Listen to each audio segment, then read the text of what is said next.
Number one అంటారు. అసలైన number one Guru Kashi university. అందుకనే ఇప్పుడు అది ఇంకా నా మీ లీగ్ మారిపోయింది. ఇంకా వీళ్ళ వేణుగారు గుర్తుపడతారా లేదా అనుకున్నాం మీ అందరం. అదేం లేదండి.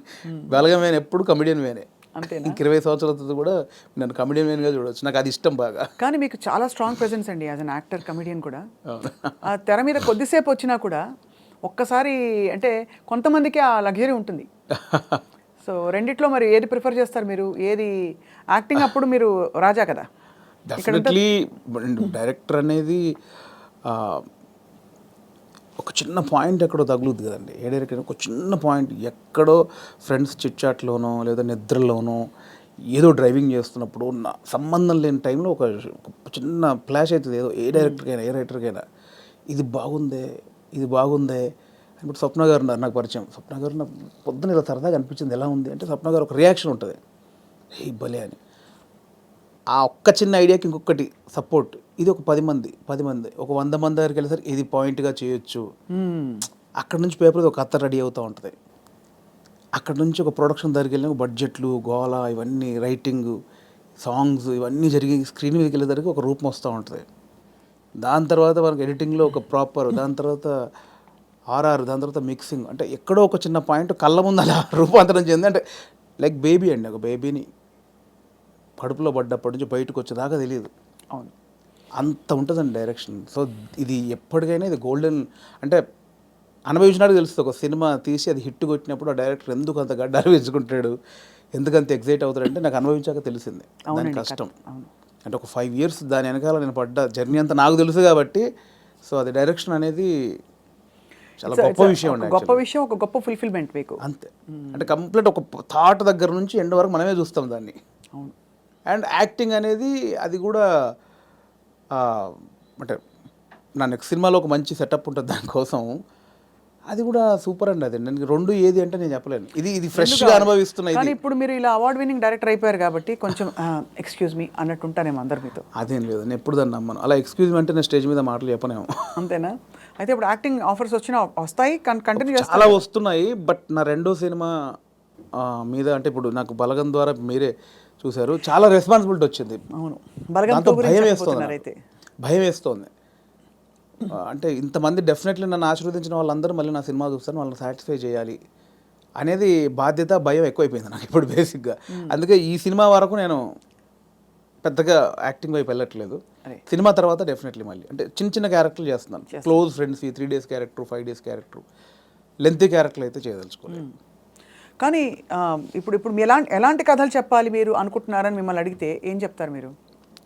మిమ్మల్ని మూవ్ చేసే కథలు ఇప్పుడే నాకు డెఫినెట్లీ మట్టి కథల మీద ఎక్కువ నాకు ఉంటుందండి. రియలిస్టిక్ థింగ్, కొంచెం ప్రాక్టికల్గా ఉన్న విషయాలను చెప్పాలనేది నాకు ఉంటుందండి ఎక్కువ. నా చిన్నప్పటి నుంచి చిన్న ఫీలింగ్ అదే. ఇంట్లో పెరిగిన వాతావరణం, మా ఫాదర్ పెరిగిన వాతావరణం, మా ఫాదర్ చిన్న కమ్యూనిజం, ఆయన చిన్న కమ్యూనిస్టు. సో తెలియకుండా అదే బ్లడ్ ఉంది నాలో.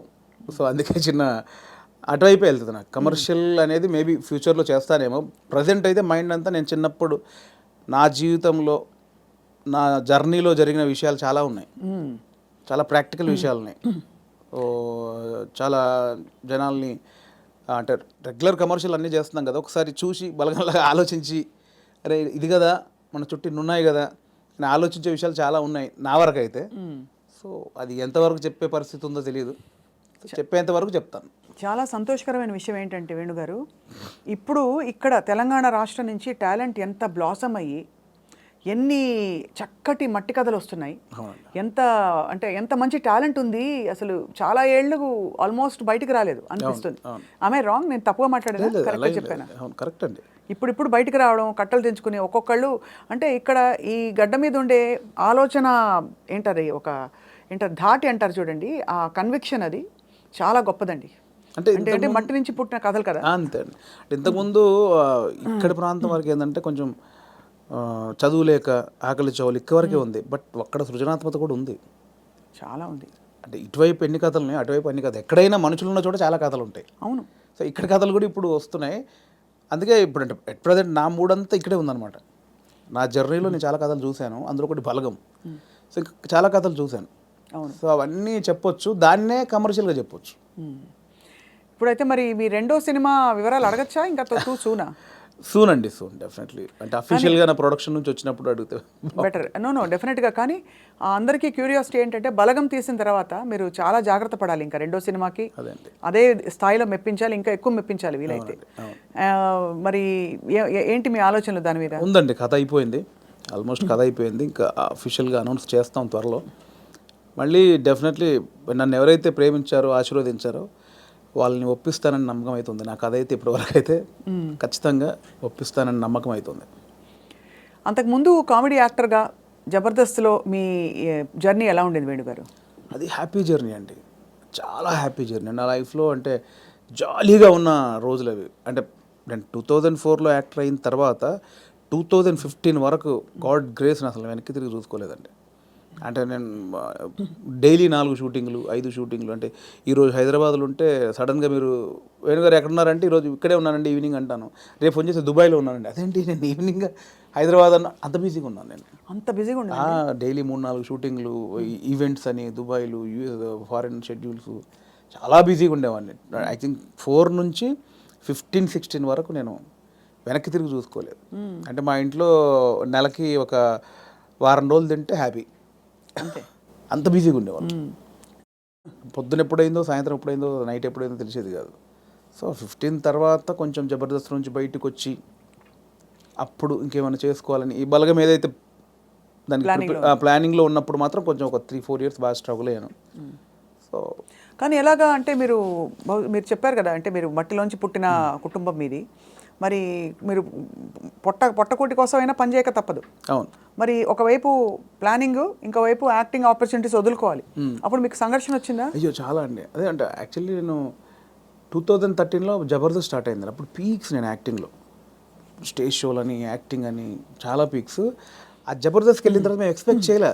మాది స్టార్టింగ్ స్టేజ్, మాది స్టార్టింగ్ టీం, మాది ఎక్స్పెక్ట్ చేయలేదు. యాక్చువల్గా జస్ట్ ఒక 13 days, ఒక 4 రోజులు ఇవ్వండి చాలు అని తిరిగేవాళ్ళు, మా వెనకాల తిరిగేవాళ్ళు. సో ధనరాజు, మా చంద్ర అప్పుడు కొత్తవాడు, ఇంక వాడు రాలా అసలు. ధనరాజు నన్ను పక్కగా పట్టుకున్నారన్నమాట వాళ్ళు. అంటే మేము ఇద్దరే అంతకుముందు స్కిట్లు చేసాం, స్మోక్ టీవీ అని అవన్నీ చేసాం. సో వీళ్ళని పట్టుకోవాలని చాలా పట్టుకున్నారు. నేను కన్విన్స్ అవ్వాల, ఎందుకంటే సినిమా నేను అప్పట్లో కొంచెం టీవీ అంటే టీవీకి వెళ్తే సినిమాకి రాలేరేమో అనేది ఉంది. ఇప్పుడు లేదు. ఇప్పుడు స్క్రీన్ అనేది ఉన్నది తప్ప big screen, small screen, phone screen లేదు. ఇప్పుడు స్క్రీన్ అంతే. అప్పుడు ఆ వేరియేషన్స్ ఉన్నాయి. సో అప్పుడు 13 రోజులు మంచి అమౌంట్ ఎక్స్పెక్ట్ చేయని అమౌంట్ ఒకటి. 4 days కదా అని లైట్గా కమిట్ అయ్యాం. ఆ 4 daysలో 13 episodes మీకు తెలుసు. అది జబర్దస్త్ స్టార్టింగ్ 18 రేటింగ్. అంటే గురువారం వస్తే వెయిట్ చేసేవాళ్ళు, గురువారం కోసం ఒక టీవీ షో కోసం వెయిట్ చేసేవాళ్ళు. సో 13 days తర్వాత మళ్ళీ బతిలాడి ఇప్పుడు అనుకున్న అమౌంట్ కంటే డబుల్ పెంచారు. సరే అని మళ్ళీ 13 చేసాం, 27 episodes చేసాం. ఆ తర్వాత ఇంకా అది జబర్దస్త్ ఎట్లా అయిపోయిందంటే తెలుగు రాష్ట్రాల్లో గురువారం వస్తే ఏంటి అనేది. ఇప్పుడు స్కిట్లు రాయడం అది కూడా ఎలా జరిగేది? అది ఉండేది. సో అప్పుడు ఏంటంటే అప్పుడు ఇంకా ఇది మీకు తెలియట్లేదండి, ఇది చాలా అద్భుతం, మీకు ఎంత అంటే అంత ఇస్తాం, మీరు కంటిన్యూ చేయండి అన్నారు. అప్పుడు నేను ఏంటంటే నాకు సినిమా అనేది, నేను సినిమా కోసం వచ్చాను, ఇది చాలా బాగుంది, చాలా డబ్బులు ఇస్తున్నారు, ఇంటింటికి గడప గడప వెళ్ళాం, రీచ్ అయ్యాం, ఇంత డబ్బులు వస్తున్నాయి, అటు షోలు, రెమ్యునరేషన్ అన్నీ వస్తున్నాయి, కానీ నాకు సంబంధించింది పోతుంది. అవును, నేను సినిమా అనుకున్నాను, దీనికోసం రాలేదు, ఇటు పోతే నా సినిమాకు దూరం అయితే దీని నుంచి బయటకు వచ్చాను అండి. అబ్బా చాలా పెద్ద ఇదండి. మామూలుగా సెటిల్ అయిపోతాం మనం, పైసలు వస్తున్నాయి కదా ఎందుకు భయ నీకు అందుకని బయటికి వెళ్ళాక 1.5 year తర్వాత ఇది రైజ్ అయిపోయింది. అంటే ఇంటర్నెట్ ఫ్రీ అయిపోయి ప్రతి ఒక్కరికి సెల్ ఫోన్ చేతిలోకి వచ్చేసి ఇది వైరల్ అయిపోయింది. అప్పుడు ఏమైంది, నేను జబర్దస్త్ కొన్ని చేశాను కాబట్టి సినిమాలో కొంచెం దూరం అయిపోయా, టీవీకి వెళ్ళడం వచ్చేసి. అవును ఇది వచ్చేసిందని నేను దాన్ని పక్కన పెట్టేసి సినిమాకి వచ్చేసరికి ఇది పక్కకు పెట్టేశారు. అరే ఇలా అయింది ఏంటి అని కసిలో మళ్ళీ ఒక 1 year చేసాం. అవును, మీరు తిరిగి వచ్చినప్పుడు అయితే వెల్కమ్గా తీసుకున్నారు మిమ్మల్ని, తీసుకున్నారు. మళ్ళీ 1 year చేసిన తర్వాత అప్పుడు ఇంకా మైండ్లో డబ్బు అని మళ్ళీ ఇటు వెళ్ళినోని మళ్ళీ ఇటు వచ్చా, ఇక్కడ మళ్ళీ డబ్బు కోసం వచ్చా, బట్ లోపల మాత్రం ఇది కాదని నన్ను వేధిస్తుంది అనమాట. మళ్ళీ బయటకు వచ్చాను. ఆ మళ్ళీ బయటకు వచ్చిన తర్వాత 2015 మిడ్లో బయటకు వచ్చామండి. అప్పటి నుంచి అరాకొర అప్పటి నుంచి స్ట్రగుల్ స్టార్ట్ అయింది. ఆ 15 మిడ్లోంచి 2020 వరకు ఆ 4 years ఇటు లేక అటు లేక ఆ 4 years బాగా స్ట్రగుల్ అయ్యాను. అది మేజర్ నా కెరియర్లోనే వెరీ బ్యాడ్ పీరియడ్. అంటే తినడానికి ఉండడం వేరు, అది వేరు, బట్ మైండ్ బిజీగా ఉండడం మెయిన్ ఇంపార్టెంట్. అవును, మైండ్ బిజీ. మనం అసలు ఎటు వెళ్తున్నాం అని ఒక తెలుస్తుంది కదా లోపల. పొద్దున 6 గంటలకు వేస్తే స్టాఫ్ వచ్చారా, పొద్దున 12 గంటల వరకు ఈ షూటింగ్, మధ్యాహ్నం ఆ షూటింగ్, దుబాయ్, ఇటు ఆస్ట్రేలియా, ఇవి అన్నిట్లో ఈ స్కిట్లో బిజీ ఉంటుంది. ఇప్పుడు మీరు ఇందాక అడిగారు స్కిట్లు, మినిమం ఒక స్కిట్ రాయడానికి 2 రోజులు పట్టేదండి. ఎవరు రాస్తారు? నేను, నా టీం మెంబర్స్, ఎవరైనా ఒక రైటర్, అంటే మనకు సింక్లో ఉన్న మెయిన్ టీమ్ లీడర్ దగ్గరనే ఉంటుందండి. ఇంప్రూవ్ అని ఉంటుందండి యూఎస్లో, అంతా ఉంటుంది ఇది. 100% ఇంప్రూవేషనే స్క్రిప్ట్ అండి, స్క్రిప్ట్ రైటింగ్ ఏ ఉండదు. సో మీకు దానికి నేపథ్యం, మీరు Depends థియేటర్కి అది. వెళ్ళారా? థియేటర్కి వెళ్ళారా? థియేటర్ ఏం లేదండి నాకు. థియేటర్ ఎక్స్పీరియన్స్ లేదు, జస్ట్ మీరు చూసి నేర్చుకున్నవి అంతే ఇవన్నీ. అంతే. ఎందుకంటే ఇప్పుడు బాడీ మనం లాంగ్వేజ్, కూర్చున్నామండి, టైమింగ్. ఇప్పుడు పాయింట్ ఎట్లా వస్తే మనం కూర్చున్నాము, లేట్ అవుతుంది, ఈ లేట్ అయిన గ్యాప్లో ఏం చేద్దాం అని ఒక థాట్, ఏం చేయొచ్చు అని కూర్చొని మాట్లాడుకోవడం. అలా మాడుకుంటే ఏదో జోకులు వస్తూ ఉంటాయి. ఓ బంచ్ ఆఫ్ జోక్స్ వచ్చాక అసలు దీనికి ఏంటి కంటెంట్ ఏంటి, కథ ఏంటి, ఓ ఇలా వచ్చాడు, ఓ మిడ్లో గొడవ జరిగింది, లాస్ట్లో ఆ గొడవ పడి సారీ చెప్పాడు, ఓ స్టార్ట్, ఓ మిడ్, ఎండ్, ఏం చేయొచ్చు దీనికి, అలా కూర్చి స్కిట్ రాయడమే. అలా టీం అంతా రాయడం, ఆలోచన ఎక్కడైనా పాయింట్ వస్తుంటుంది. అది టైమింగ్ ఎడిటింగ్లో అసలు అంటే మా టైంలో అయితే ఎడిటింగ్ సెన్స్ లేకుండానే దింపేసేవాళ్ళం అండి. దింపేశారు. ఇప్పుడు ఎలా ఉందో నాకు తెలియదు. నా ధనరాజు కానీ, నేను కానీ, అప్పుడు రాఘవ్ గారు కానీ, చంద్ర కానీ, అంటే అప్పుడు ఇప్పుడంటే పాపం వాళ్ళు జబర్దస్త్ వాళ్ళకి ఇప్పుడు వాళ్ళకి ఏమైందంటే కొన్ని వేల పాయింట్లు టచ్ చేశారండి. అవును, ఎన్ని స్కిట్లు అయి ఉంటాయి, కొన్ని వేల స్కిట్లు అయి ఉంటాయి, వేల పాయింట్లు టచ్ చేశారు. ఇంకేం చేయాలో అర్థం కాక వాళ్ళకి. అవును. అప్పుడు మేము కొత్త కాబట్టి మాకు అన్ని కొత్తయే, ఆల్ పాయింట్స్. ఇప్పుడు అత్తా కోడళ్ళు ఓ 100 పాయింట్లు ఉంటాయి, అప్పుడు మాకు అవన్నీ కొత్త. ఇప్పుడు అత్తా కోడలు చేయమంటే ఏది చేసినా కూడా ఆల్రెడీ చేసినట్టే ఉంటుంది. సో అట్లా మాకు చాలా పాయింట్స్ దొరికేవి. ఇప్పుడు చంద్ర మొత్తం ఫ్యామిలీస్ మీదకి వెళ్ళిపోయాడు, నేను అన్నీ కొంచెం టిపికల్గా ఉండాలి, అరే నేను ఈ కొంచెం కొత్తగా ఏదో చేసేవాడిని, ధనరాజు ఇంకో, అట్లా ఎవరి కేటగిరీ వాళ్ళకు ఉండేది. సో అప్పుడు పోటాపోటీ బాగా చేసాము.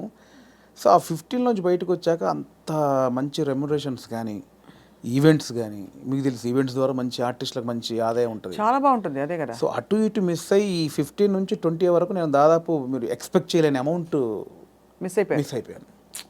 సో ఆ లోపల అది ఉంటుంది, అది బాధ అనమాట, తిండికి బాధ కాదు. అనవసరంగా దాంట్లోంచి బయటకు వచ్చావు, ఇప్పుడు ఇంత పోయింది, ఇప్పుడు ఇది లేదు అది లేదు. ఇప్పుడు మన బతుకులకి నువ్వు వచ్చిన నేపథ్యానికి అది చాలా పెద్ద అమౌంట్. దాన్ని మిస్ అయిపోయామే, తప్పు చేసామా, ఒప్పు చేసామా, అనవసరంగా సినిమాని ఓ పెద్ద బిల్డప్ ఇచ్చుకొని బయటకు వచ్చావు, ఇక్కడ ఇది లేదు, అక్కడ అంతా సాలిడ్ అమౌంట్ మిస్ అయిపోయి ఏంట్రా తప్పు చేసామనే గిల్ట్ ఒకటి ఉంటుంది చూసారా, ఆ గిల్ట్ ఎక్కువ పోయిన అనమాట. అవును, లక్షల సంపాదన వదులుకోవడం అంటే ఈజీ విషయం కాదు. అండ్ ఇప్పుడు పొద్దున్న లేవగానే ఇంకొకటి అండి, ఒక బిజీ మీరు ఉన్నారు స్వప్న గారు అంటే, మీరు ఇంకా మిమ్మల్ని కట్టేసినా కూడా మీరు ఆగలేరు, ఎందుకంటే మనకి అంత ఉంది, అంత పని చేసేవాళ్ళు పొద్దున్న లేవగానే మనం ఏం పని లేదంటే ఎలా ఉంటుంది. అదే బిగ్గెస్ట్ కామెడీ స్కిట్లా ఉంటుంది. అంతే, అది దానంత నరకం ఉండదు. పొద్దున్న లేవగానే ఆ స్కిట్, షూటింగ్, అట్ట ఇట్ట మైండ్ అలా పెట్టే మైండ్కి ఏమీ లేదంటే అది దానంత నరకం ఇంకోటి ఉండదు. అలా ఒక 3 సంవత్సరాలు ఫేస్ చేసిన తర్వాత ఆ ఫ్రస్ట్రేషన్లోంచి వచ్చిన ఐడియానే బలగం. అంటే ఇన్ని రాసాము, నేను చాలా సినిమాలకు అంటే చాలా సినిమాలు కాదండి, నా ఫ్రెండ్స్ డైరెక్ట్ చేస్తా ఉంటే వాళ్ళకు నేను సబ్జెక్ట్లో కూర్చునేవాడిని, కామెడీ ట్రాక్స్ రాసి ఇచ్చేవాడిని. అండ్ సినిమాలో మేము కామెడీ సినిమా షూటింగ్ చేస్తూ ఉంటే ఏదైనా మనం ఇంప్రూవ్ చేసిన పంచ్ ఉంటుంది, అది స్క్రీన్లో చూస్తే పేలింది అంటే నాకు ఆలోచించే ఉంది. ఇప్పుడు స్కిట్లు నేను ఆల్మోస్ట్ ఒక 100 స్కిట్లు రాసా, వర్కౌట్ అయినా చాలా, అంటే నా ఆలోచన నుంచి పుట్టినాయి కదా. సో నాకు నేను ఎందుకు చేసుకోకూడదు అంటే, ఎప్పుడు ఒక అవకాశం ఒకరు ఇస్తారు, డెఫినెట్లీ అందరు ఇస్తేనే ఇక్కడ దాకా వచ్చాను. బట్ ఇప్పుడు ఇంత మనకు ఒక నాలెడ్జ్ వచ్చిన తర్వాత కూడా వెయిట్ చేయడం ఎందుకు అనేది ఆ 3 సంవత్సరాలు వచ్చిన ఇది.